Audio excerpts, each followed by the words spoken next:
నల్గొండ జిల్లాలో ఎట్టి పరిస్థితుల్లో ఎరువుల కొరత రావద్దన్నారు ఇన్ఛార్జ్ మినిస్టర్ అడ్లూరి లక్ష్మణ్. ఉమ్మడి జిల్లా అభివృద్ధిపై కలెక్టరేట్లో సమీక్షా సమావేశం నిర్వహించారు. సమావేశానికి మంత్రులు ఉత్తమ్, కోమటిరెడ్డి వెంకటరెడ్డి హాజరయ్యారు. రైతులందరికీ ఎరువులు, విత్తనాలు అందుబాటులో ఉంచాలని ఆదేశించారు మినిస్టర్స్. సన్నబియ్యం పథకం దేశంలోని గొప్ప పథకమన్నారు ఉత్తమ్ కుమార్ రెడ్డి. ఉమ్మడి జిల్లాలో ఇరిగేషన్ ప్రాజెక్టులన్నీ పూర్తి చేస్తామని చెప్పారు. విద్యా, వైద్యానికి తమ ప్రభుత్వం అధిక ప్రాధాన్యత ఇస్తుందని చెప్పారు మరో మంత్రి కోమటిరెడ్డి వెంకటరెడ్డి. జిల్లాలో రోడ్లన్నీ అభివృద్ధి చేస్తామని చెప్పారు. మన ప్రభుత్వం వచ్చిన తర్వాతనే స్వతంత్ర భారతదేశం చరిత్రలో అందరూ తినగలిగే edible good quality fine rice ఇవ్వడం మొదలు పెట్టాము. మేము సన్న బియ్యం కార్యక్రమం మొదలు పెట్టాము. ఇది భారతదేశంలో మరో చూడ జరగడం లేదు. ఇరిగేషన్ ప్రాజెక్టులు ఉమ్మడి నల్గొండ జిల్లాలో ఇరిగేషన్ ప్రాజెక్టులు పూర్తి చేయడానికి సర్వశక్తులా ప్రయత్నం చేస్తామని చెప్పి, లైఫ్ అండ్ డెత్ గా కృషి చేస్తామని చెప్పి, మరి ఈ మిగిలిపోయిన 3.5 ఏళ్లలో ప్రతి ప్రాజెక్ట్ నుంచి నీళ్లు వచ్చే విధంగా, నీళ్లు పుష్కలంగా పారే విధంగా మా కృషి ఉంటుందని చెప్పి మనం చేస్తాం. దానికి ఇరిగేషన్ డిపార్ట్మెంట్ చేస్తాం. కానీ ప్రజాప్రతినిధులకి, ఎంపీలకి, ఎమ్మెల్యేలకి, కలెక్టర్లకి, ఆర్డీఓలకి నా ప్రత్యేక విజ్ఞప్తి, ల్యాండ్ అక్విజిషన్ మీద ఫోకస్ చేయండి. Land acquisition and forest issues also. ఎక్కడైనా ఫారెస్ట్ ఇష్యూస్ ఉంటే మరి దయచేసి కలెక్టర్లు మీరు ప్రత్యేక చొరవ చూపెట్టి ఈ land acquisition and forest issues మీరు పూర్తి చేయాలి. అదేవిధంగా ఎమ్మెల్యేలకు కూడా చెప్తున్నా, పుట్టుకనే నా చేపరికి వచ్చి అది జరుగుతుంది కుదరదు.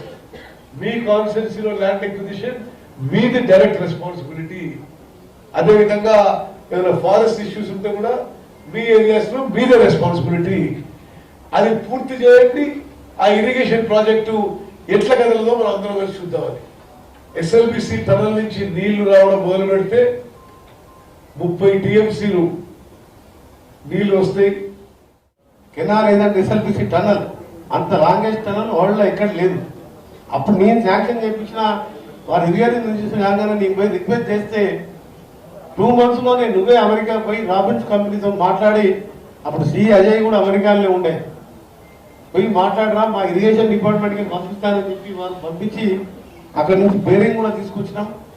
కాకపోతే అటు సైడ్కి స్టార్ట్ చేసిన కొన్ని రోజులకే అది జరగడం చాలా బాధాకరం. అయినా కానీ దాని మీద కంప్లీట్ చేయడానికి చాలా చిత్తశుద్ధితో ఉన్నది. ఎందుకంటే గ్రావిటీ, అది బ్రిజేష్ ట్రిబ్యునల్ అలాట్ చేసిన గ్రావిటీతోనే వచ్చే వాటర్. అది నేను 2004-05లో రాజశేఖర రెడ్డి గారిని ఒప్పించి శాంక్షన్ చేయించాను. ఏఎంఆర్పి లిఫ్ట్తో సంవత్సరానికి 200 కోట్లు కరెంటు బిల్ అవుతుంది. ఇవన్నీ సేవ్ అవుతుంది, గ్రావిటీతో వాడుకోవచ్చు, ఏఎంఆర్పి వాడుకోవచ్చు అని చెప్పి నేను శాంక్షన్ చేయించి 34 కిలోమీటర్ కంప్లీట్ చేస్తే వాళ్ళు 1 కిలోమీటరే తీసుకోవచ్చు. దాని మీద బ్రాహ్మణ ప్రాజెక్టు పూర్తి చేయడం, దాదాపు 20,000 ఎకరాలకు డైరెక్ట్ ఇండైరెక్ట్ గా వాటర్ ఫెసిలిటీ.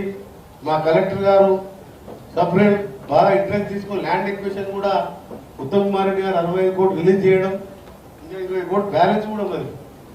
దాదాపు ఈ సంవత్సరం మా గ్రౌండ్ వాటర్ పెరిగిపోయింది ఆ ఏరియాలో. దాంతో పాటు వర్షాపూర్ కానీ, గన్నమల్ల కానీ, మూసి కానీ, రాజకల్ల కానీ అందరూ చెప్పారు. దీని మీద సపరేట్ గా ఉత్తమ్ కుమార్ రెడ్డి గారి సమక్షంలో మరోసారి మీటింగ్ పెట్టి కలెక్టర్లను కూడా పిలుచుకొని ల్యాండ్ ఎక్విజిషన్ మీద రివ్యూ చేస్తామని. అందుకనే ప్రభుత్వ పరంగా వైద్యంతో పాటు స్కిల్ యూనివర్సిటీస్ కానీ, నల్గొండలో ఐటీసీ సెంటర్ 84 కోర్స్ కంప్లీట్ కూడా కావడం జరిగింది. అది కానివ్వండి, ఆర్ఎండ్బి శాఖ దగ్గర ఎక్కువ నిధులు మన జిల్లాకు ఇవ్వడం జరిగింది. ఇంకా కూడా ఇవ్వాల్సిన అవసరం ఉన్నది. నిన్ననే సంఘం బ్రిడ్జ్ కూడా 45 కోట్లతోని జీవో ఇవ్వడం జరిగిందని చెప్పి భువనగిరి శాసనసభ్యులు ప్రత్యేకంగా నిన్ననే నేను సైన్ పెట్టడం జరిగింది. జీవో ఇచ్చి